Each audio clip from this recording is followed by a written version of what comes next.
Ito yung kitchen. Ay, may nagluluto na rito. So ayan na yung ano niya, area niya guys. So, bawal?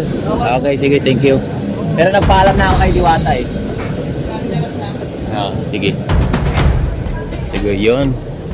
Update tayo.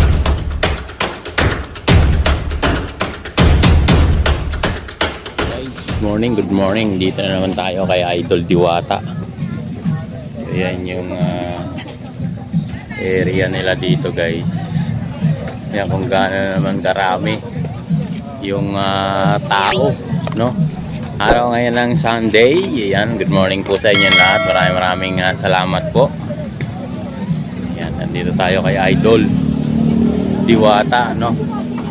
Ayan guys, so, gaano karami yung tao dito. Nakapila, ayan ang haba ng pila dito guys, so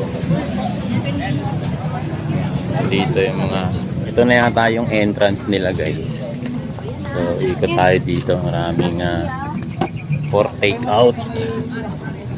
Ulam yan na yung maliit na ha. So hindi, ayan. yung malaki ibigay mo ron pagsabaw So to. ayan guys, hanggang dun sa dulo. Ayan. So ayan yung sitwasyon ngayong umaga. Dito tayo sa dulo.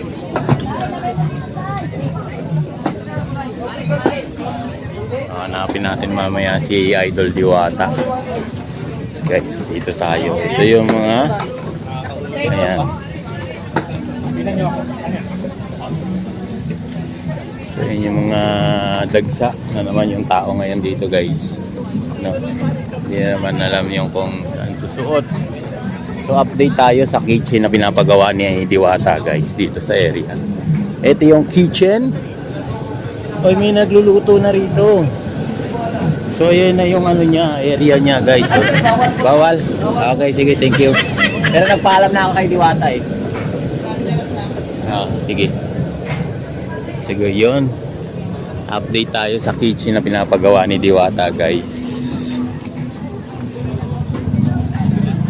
So ayan yung ano, area. So ayan yung kitchen na pinapagawa niya, hindi pa tapos. So ayan yung area. So may mga hollow block pa na ano, tira. Nung last 2 days hinuhukay pa lang yan. So ngayon meron ng ano, meron ng prepare. Dapat yan may caution para hindi delikado sa mga tao guys. Baka may mahulog, may mga bakal pa naman. So dito tayo.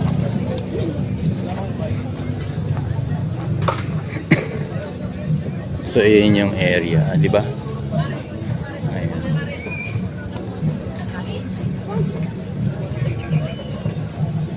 Dami, ang daming tao. Pag wala ng sounds maglala.